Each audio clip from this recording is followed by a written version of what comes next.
de justamente Steven Spielberg. El más grande. Mencionábamos, posiblemente sea el más grande para toda una generación y quizás también su concepto, porque podemos decir que es el cineasta que aplicó lo que vendríamos a conocer, como conocemos hoy por hoy, el concepto de blockbuster. Que para el blockbuster lo inició justamente con Tiburón. Recordemos que para aquel entonces hay todo un lore muy interesante en relación a lo que tiene que ver esta película, las dificultades de producción que tuvo, porque se les rompía el tiburón que estaba hecho por un animatrónico, un mecanismo, y exigía tanto que en parte por eso se trató de que no apareciera tanto el tiburón en pantalla y termina siendo quizás lo más distintivo dentro de lo que es esa película, que es su primer gran éxito, no así lo primero que hizo, porque Spielberg hizo un par de películas para televisión, trabajó también en lo que viene siendo televisión, todo a principios de los 70, ya después llega lo que viene siendo el 75 con Tiburón, como mencionaba antes, pero también hay que mencionar de alguna manera la relevancia y las cosas que vamos a comenzar a ver a partir de su filmografía, muchas características que se vuelven a repetir y que de alguna manera, para contar un poco de cuál es el cine de Steven Spielberg, irónicamente tenemos que arrancar desde el final para ir al principio, porque Steven Spielberg con su filmografía se encargó de que con su última película, hasta el día de ayer, porque hoy estrenó justamente el día de la revelación, Los Fabulosos Fabelmans era una película semi-autobiográfica en donde prácticamente cambió los nombres de los intérpretes, pero fue su historia, es lo que él vivió, sus dramas familiares, sus vínculos con sus padres, su amor justamente con el cine y el arte y cómo nace justamente su fascinación y cómo comienza a meterse en la industria cinematográfica. Que vamos a ver, ¿no? Que va a abordar muchas de las cosas de lo que tiene que ver los conceptos de familias rotas, de esta cuestión de la pérdida de la inocencia, la infancia, situaciones traumáticas, y que de alguna manera todo eso se va viendo en sus diferentes películas, porque es innegable que a lo largo de lo que viene siendo su filmografía, podemos ver en distintos momentos esa cosa de lo que él tenía con sus padres, porque recordemos que él, a través de las grabaciones caseras que hacía por la cámara que le había regalado el padre, termina descubriendo la infidelidad de la madre con el mejor amigo de su padre, y bueno, se lo ve todo muy reflejado en la propia película, como nos decía, Los Fabelmans.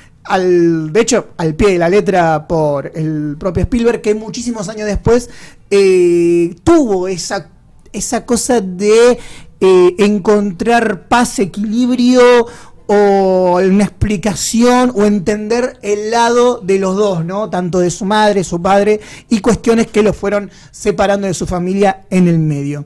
De hecho, cada vez que vemos E.T., podemos decir que de alguna manera está esa cosa de que en Elliot, que encuentra en E.T., esa cosita de escaparle un poco a lo que es la realidad familiar, que los padres estaban separando, se habían separado, no recuerdo bien esa parte. Sí, el padre no estaba presente. El padre no estaba presente para nada. Entonces, como esa cosa de encontrar la escapatoria en lo extraordinario, en lo fuera de este mundo, que quizás para Spielberg eran las películas, era ir al cine, y acá directamente es un alienígena, ¿no?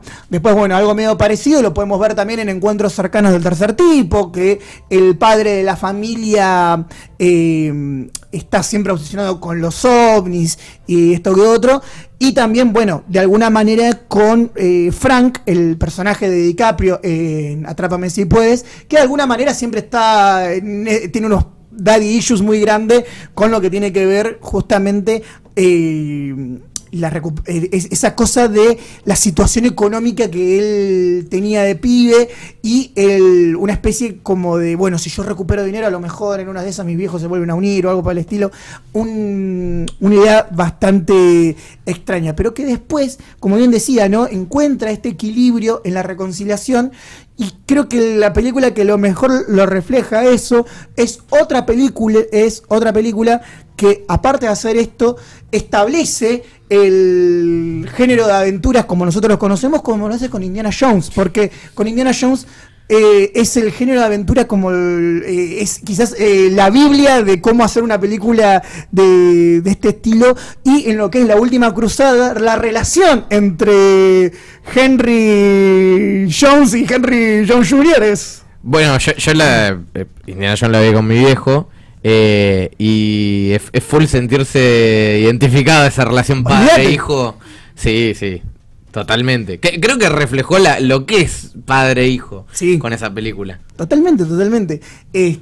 Así que nada, a lo largo de sus películas va tocando esos temas. También hay una cuestión muy filosófica de cómo en sus películas muchas veces está esta cuestión de lo difícil que es volver a casa por su concepto de lo que está roto, su propia familia, o donde a uno busca escapar, porque si bien una es una obra literaria y la otra está basada en una historia real, como pueden ser Ready Player One o La Terminal, de alguna manera es Víctor Nabokov, la dificultad que tiene para poder volver a su país, quedar varado ahí, y también de alguna manera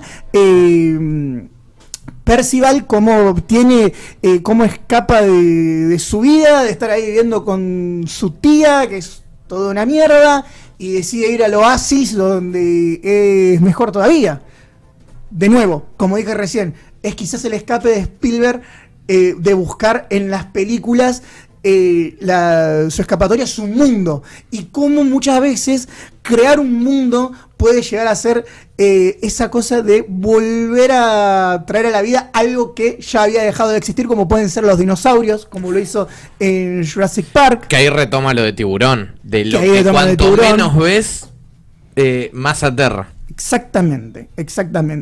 Y que bueno, después, más entrado a finales de los 90, también tiene que ver un poco de las historias que él mamó de chico. Y de hecho, si vemos, voy a situar siempre los Fabelman, porque está también como el gran reflejo de su infancia. La Biblia de Spielberg. Es la Biblia de Spielberg.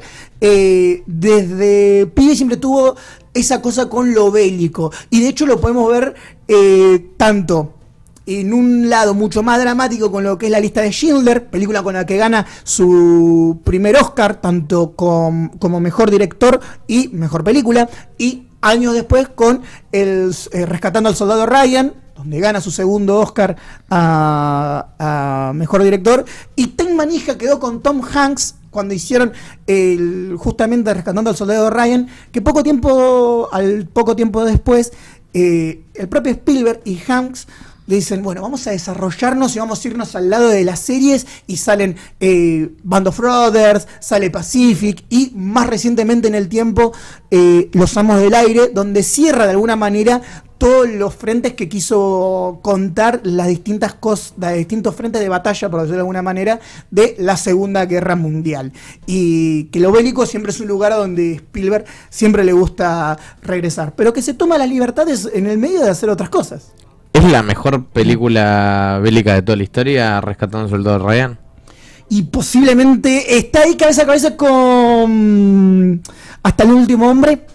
Para mí está ahí cabeza a cabeza, pero... No a ver, tiene un Oscar. Para mí, Rescatando al Soldado Ryan... Tiene un Oscar. Es muy difícil de superar lo que hizo ahí. Puede ser, sí. Y lo que derivó en Band of Brothers, ¿no? O sea... Sí, la trilogía de serie que te acabo de mencionar a raíz o sea, sí, es lo mejor que existe para mí. Totalmente, puede ser tranquilamente. Así que de alguna manera Steven Spielberg a lo largo de sus películas fue tocando todos estos temas que lo interpelaron a él de chico, ¿no? El escape de la fantasía, ya sea de algo que tenga que ver con los extraterrestres, creación de mundos, las dificultades, ¿no? Con lo que es el vincularse con la familia y de dónde viene cada uno, porque recordemos que los Spielberg, por decirlo de alguna manera, no me acuerdo si fue el abuelo o quién, fue combatiente en la Segunda Guerra Mundial, y en parte también viene los relatos de donde él saca para las películas que después terminamos viendo. Y siempre lo terminamos relacionando con lo que tiene que ver la ciencia ficción, porque no por algo ha hecho lo que ha hecho con no solamente las películas que acabamos de mencionar, hay que mencionar también Reporte Minoritario, IA, cosas adelantadas. La Guerra de los Mundos. Guerra de los Mundos. Guerra de los Mundos es... bueno, igual pensando en esto que estás diciendo, recapitulaba la Guerra de los Mundos, y está la relación familiar de la familia rota, claro, y que en algún punto el conflicto los vuelve a unir. Está esa cosa, sí. Esa cosita. Es verdad, está esa cosita. Así que esto podemos decir que en líneas generales es lo que nos habla Steven Spielberg a lo largo de su amplia y vasta filmografía, que con su estudio Anvil, que fue una de sus primeras películas pequeñas que hizo, después termina haciendo estudio icónico de películas como Unis, que financió, o propia Volver al Futuro. Hay películas que se han vendido, o está este efecto Mandela de que se cree que son de Spielberg, pero es solamente su productora. Claro, además Steven Spielberg presenta. Presenta, sí. También, bueno, ni hablar de que él es, creo que, gran parte de que Star Wars exista. Sí. Si él no hubiese animado a George Lucas a continuar con el proyecto, no tendríamos Star Wars tampoco. Ni Indiana Jones, porque deriva de la relación de amistad que tienen entre ellos. Totalmente. Así que bueno, quería hablar un poquito sobre cuál es el tipo de cine que hace Steven Spielberg, cuáles son las cosas que nos encontramos, qué es lo que lo hace tan mítico, tan icónico como cineasta. Decir que es el mejor puede llegar a serlo, eso entra en el debate de cada uno. Lo que sí es innegable es que por lo menos entre los cinco más grandes está. Seguro. Entre los 5 más grandes está... Es el referente del cine en algún punto. Es el referente del cine en algún punto, sí.